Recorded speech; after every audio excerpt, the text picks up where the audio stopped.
Uma pergunta que eu tenho a te fazer. Legislativo, o que é esse poder?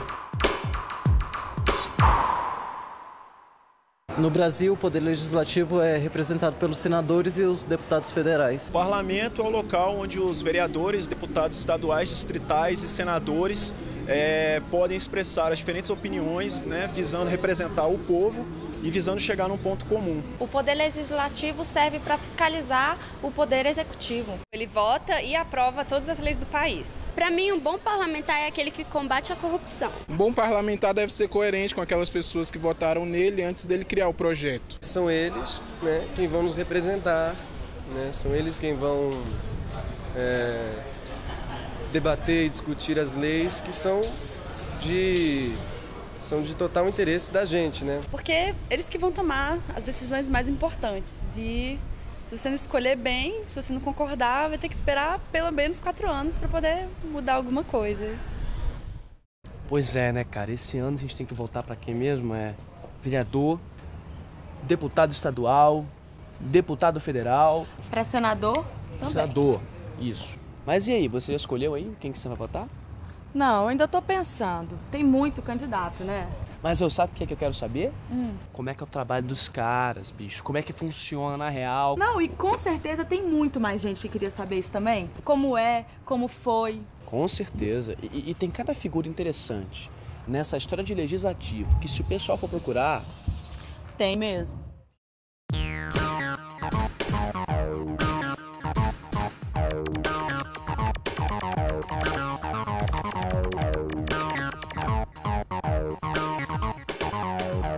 Ulisses Guimarães foi um dos maiores políticos brasileiros. Elegeu-se deputado estadual em 1947 pelo Partido Social Democrático.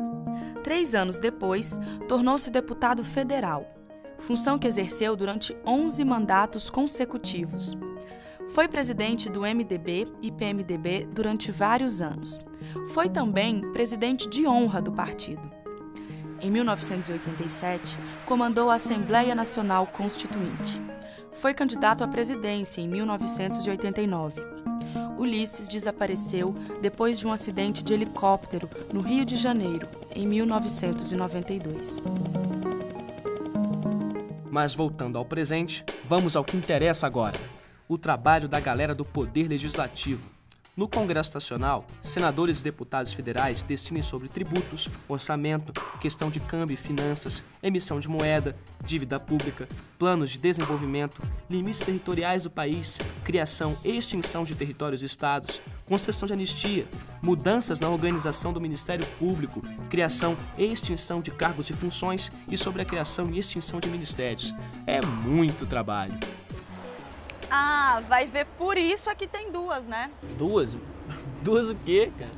2 câmaras, 2 casas legislativas. É por isso que o Congresso está dividido em Câmara dos Deputados e Senado Federal. Ou não? Opa, não. Sabe por quê? Quer ver? Presta atenção, muita calma nessa hora. Saca só, nos municípios só tem uma Câmara Municipal, sacou? Claro, é mesmo. E nos estados também, só tem uma Assembleia Legislativa. Justamente. E aí? Chegou o ônibus.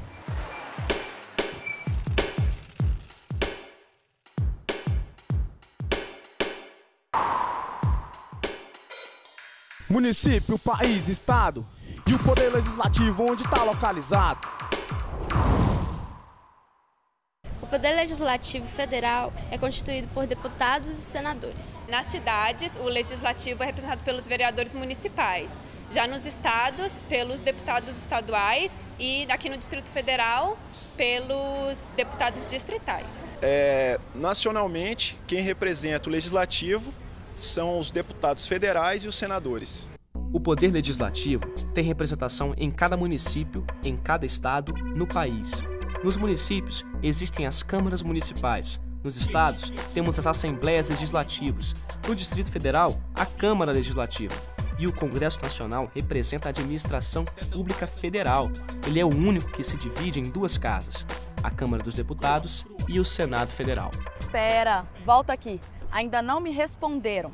Para que então ter Câmara e Senado?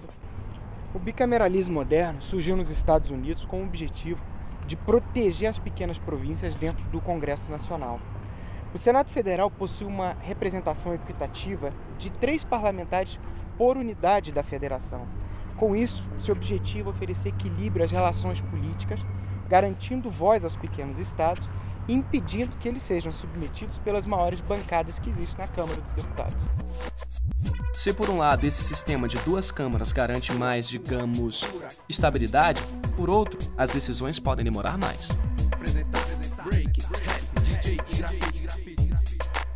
E o trabalho não para. Antes de um projeto virar lei, ele precisa passar por 2 casas ao invés de uma. E em cada uma delas, essa proposta precisa passar por mais de uma comissão. E esperar para entrar na pauta dos plenários quando eles não estiverem com as pautas trancadas por medidas provisórias, e etc, etc, etc.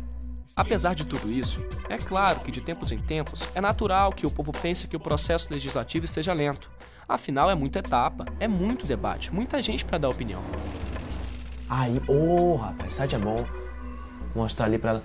Vem cá, vem ver esse site aqui. Muito maneiro. Curte aí. Ih, muito sinistro esse site, viu, cara? Muito estranho. Que nada, rapaz. O site de boa, tranquilo, normal. O que tem no site? Olha, vírus. Meu Deus do céu, isso é vírus. O meu pai vai matar. Às vezes, as discussões sobre as leis são bastante polêmicas. Até hoje, não existe uma legislação para a internet. Fala sério. No Brasil, a pirataria digital ainda não é crime. Existe apenas uma regulamentação para o uso da internet nas campanhas eleitorais. Tem também um projeto rolando para punir os chamados cybercrimes. Mas vai ter muita discussão sobre isso ainda. Eu sei que existem outras paradas que atrasam a aprovação de leis importantes, não é? Com certeza, a gente tem 2 projetos, um de 95 sobre a união civil de pessoas do mesmo sexo e um de 2001 sobre a punição por discriminação por orientação sexual ou identidade de gênero de lésbicas, gays, bissexuais, travestis, transexuais e transgêneros, que nem sequer foram para a pauta de votações, não foram votados e nem chegaram ao Senado Federal. Mas em outras instâncias, como o Judiciário, a gente já tem uma série de avanços, como por exemplo a adoção de filhos por LGBTs ou a pensão pós-morte, no caso de parceiros homossexuais. Mas enfim, esse é um debate que ainda vai dar muito o que falar no Congresso Nacional. E outra, tem poder legislativo estadual e municipal saindo na frente do federal. Por exemplo, desde o ano 2000 já existem leis contra a discriminação de homossexuais no Rio de Janeiro.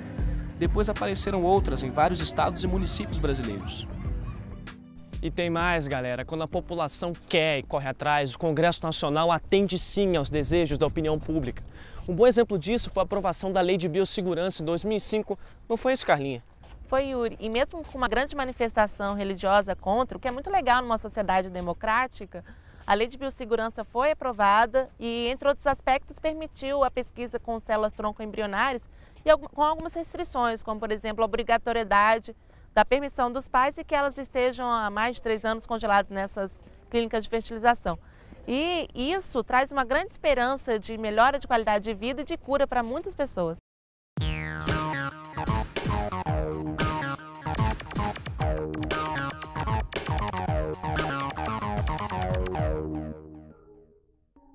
O antropólogo Darcy Ribeiro dedicou os primeiros anos de vida profissional ao estudo dos indígenas brasileiros. Criou a Universidade de Brasília, da qual foi o primeiro reitor. Foi ministro-chefe da Casa Civil de João Goulart. Em 64, o golpe militar o levou ao exílio. Foi assessor do presidente Salvador Allende, no Chile, e de Velasco Alvarado, no Peru. Elegeu-se vice-governador do estado do Rio de Janeiro em 1982. Eleito senador em 1990, elaborou e lutou pela aprovação da Lei de Diretrizes e Bases da Educação Nacional, a LDB, sancionada em 1996 como Lei Darcy Ribeiro.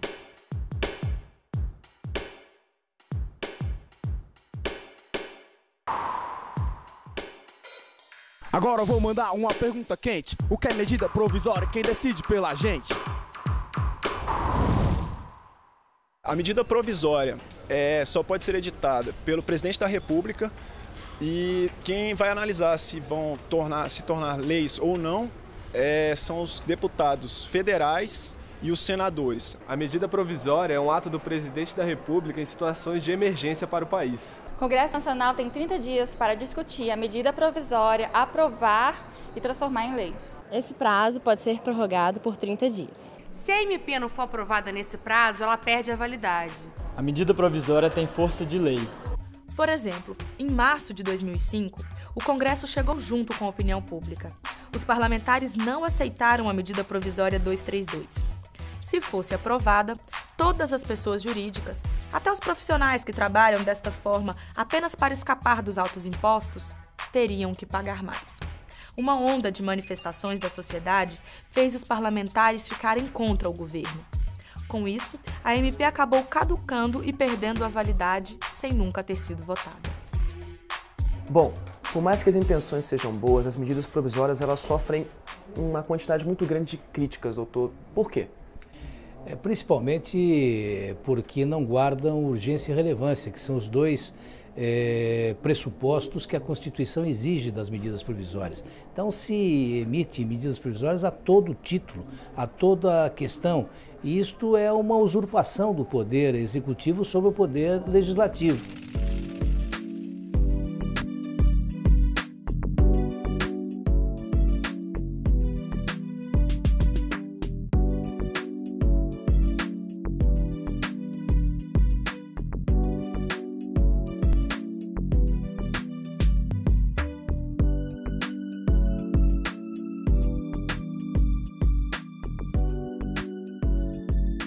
Sabia que eu tô pensando em me candidatar daqui a alguns anos? Tem tantas ideias que eu queria defender. Sério, cara? E você quer ser o quê? Deputada, senadora? O que quer? Bom, pela minha idade, eu vou começar como vereadora. Já que a idade mínima na data da posse é de 18 anos. Aí depois, eu posso ser deputada estadual aos 21. E vem cá, a excelentíssima deputada vai querer seguir carreira política, sim? Claro! A partir dos 21, eu ainda posso ser deputada federal. E depois dos 35, quem sabe senadora. Ué, vem cá, então, deputado e senador não faz a mesma coisa, não? Bom, boa pergunta, eu não sei. Os deputados são representantes da população, do povo. É por isso que eles são eleitos de acordo com o número de habitantes por estado. Os senadores são representantes das unidades da federação. Os estados e o DF elegem 3 senadores cada um.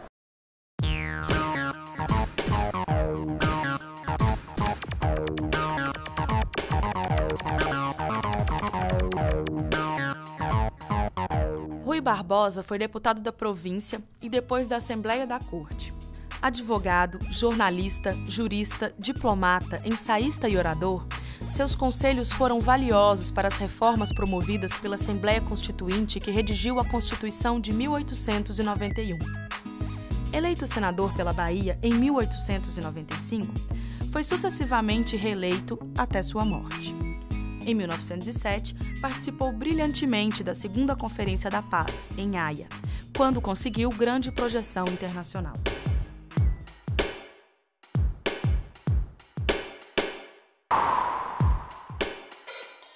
Eu não conheço o parlamento e nem sua trajetória. Agora eu te peço, me conte essa história. No Brasil Imperial também tinha o poder legislativo.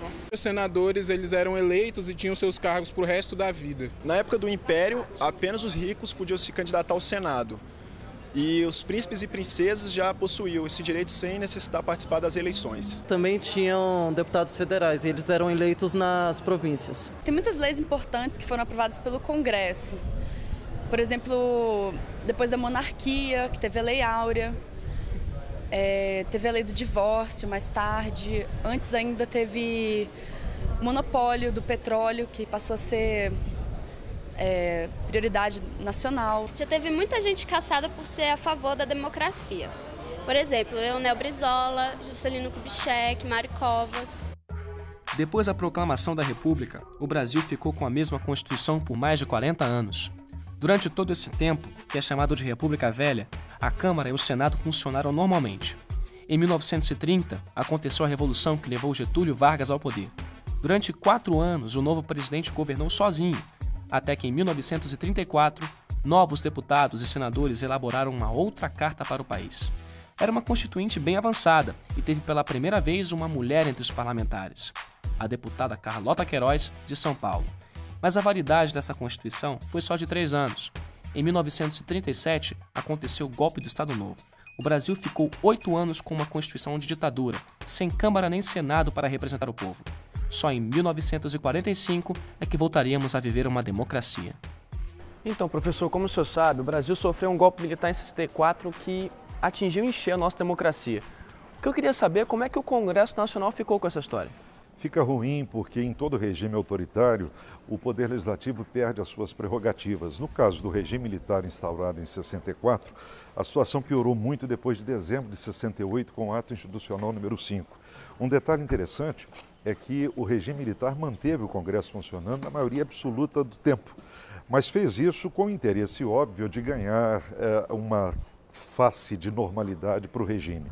Mas, na verdade, o Poder Legislativo perdeu a liberdade, que é a razão de ser da sua própria existência. Toda vez que um parlamentar ousava falar mais alto ou contestar o próprio regime, ele corria o risco concretíssimo de ser cassado, de ter os seus direitos políticos suspensos.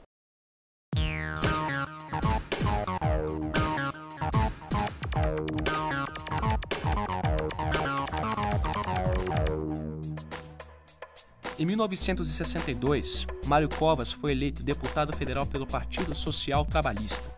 Em 65, filiou-se ao MDB e no ano seguinte foi reeleito pelo novo partido. Em 69, por causa do AI-5, teve o mandato cassado e os direitos políticos suspensos por 10 anos. Em 1982, foi eleito para o 3º mandato como deputado federal.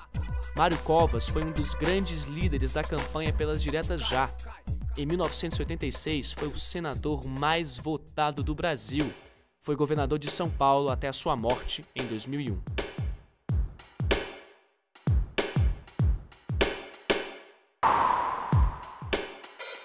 Beleza, do Brasil eu sei história. E agora pelo mundo, como funciona lá fora? Na Alemanha, a Câmara elege o primeiro-ministro e ele tem quase todas as funções. Lá, o Senado, ele só opina sobre os interesses do Estado e sobre os assuntos tributários. No Reino Unido, existem 2 câmaras, a dos comuns e a dos lords. A dos comuns, ela é eleita pelo povo, enquanto a dos lords ela é nomeada pela rainha. Quem toma a maior parte das decisões é a Câmara dos Comuns. É ela, inclusive, que elege o primeiro-ministro. No Brasil, a gente tem 3 senadores por estado. Já nos Estados Unidos, são só apenas 2. Na América Latina, a Venezuela é unicameral. Nos outros países, o poder legislativo é parecido com o Brasil.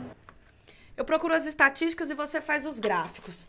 Aí eu monto o índice e você pega a primeira parte da pesquisa. Peraí, pô. Aí você dá uma olhada nisso aqui. Opa, para aí. Parou, calma, relaxa. O que é isso? Você só dá ordem, cara. Sabe o que você tá parecendo? O Bundestag. Ah, peraí. Xingamento também não, né? Que xingamento? Você sabe o que é Bundestag?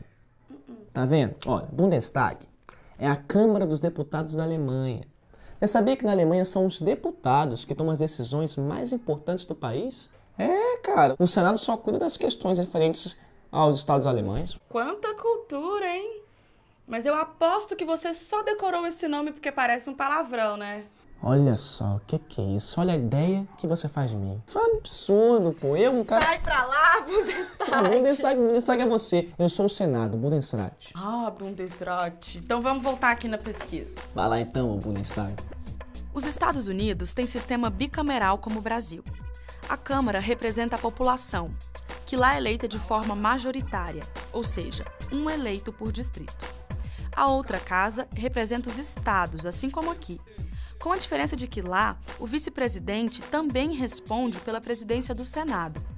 Os deputados disputam eleições a cada 2 anos. No Senado de lá, os 2 senadores de cada estado têm mandato de 6 anos. Na Alemanha, o parlamento também tem 2 câmaras, mas o Bundestag, que é a Câmara dos Deputados deles, toma sozinho quase todas as decisões, inclusive a escolha do primeiro-ministro, já que o país é parlamentarista.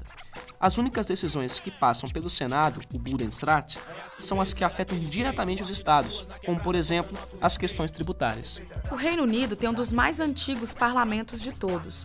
Existe desde 1215. O poder legislativo lá é bicameral e foi o primeiro do mundo a se organizar dessa forma. Mas, na prática, ele agora funciona como unicameral, já que a Casa dos Lordes, Câmara Superior, perdeu boa parte dos poderes nos últimos anos. As eleições são por distritos. e o primeiro-ministro dá satisfações regularmente aos membros do parlamento.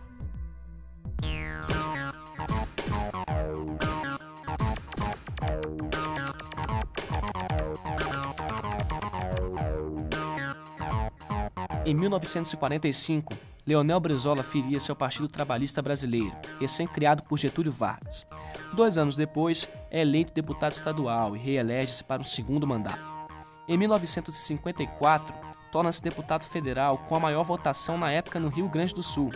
Em 61, Jânio Quadros renuncia. Os militares tentam impedir o vice-presidente Jango de assumir o poder. Brizola, então governador do Rio Grande do Sul, lidera um movimento pela legalidade. A mobilização é tão grande que os militares aceitam a posse de João Goulart na presidência da República. Brizola é eleito deputado federal pelo estado da Guanabara. Depois do golpe de 64, fica exilado no Uruguai. Regressa em 79 com a anistia. Em 82 é eleito governador do Rio de Janeiro. Candidato à presidência da República em 89 e 94, entra como vice na chapa de Lula em 98. Morre em 2004 no Rio de Janeiro.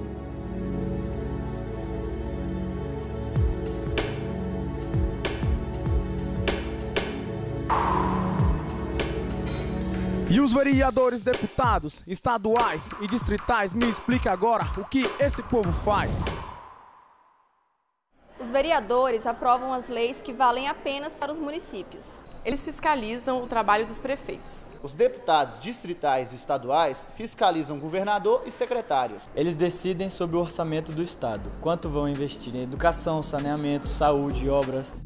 Nos estados brasileiros, os deputados estaduais têm trabalhado por benefícios para a comunidade. Por exemplo, desde a década de 90, vários estados têm conselhos estaduais do idoso, que acompanham regionalmente o cumprimento das políticas para a terceira idade. Também são as assembleias legislativas que decidem se deficientes, idosos ou estudantes de escolas públicas podem ou não usar os transportes públicos de graça. Em alguns estados, os deputados também fizeram leis que garantem meia entrada para estudantes em espetáculos culturais. A segurança pública também é de responsabilidade das assembleias e câmaras municipais. Desde 2001, existe no estado do Rio uma lei que obriga as autoridades policiais a iniciar imediatamente as buscas de desaparecidos menores de 16 anos ou portadores de qualquer forma de deficiência. E aí, já sabem quem que você vai votar? Depois de toda essa viagem, eu descobri 1000 coisas, né? Acho que dá pra escolher numa boa. Eu também. Já sei em quem que eu vou votar. E você aí, se ligou também? Cara, não tem erro. Corre atrás que agora é com você. Valeu!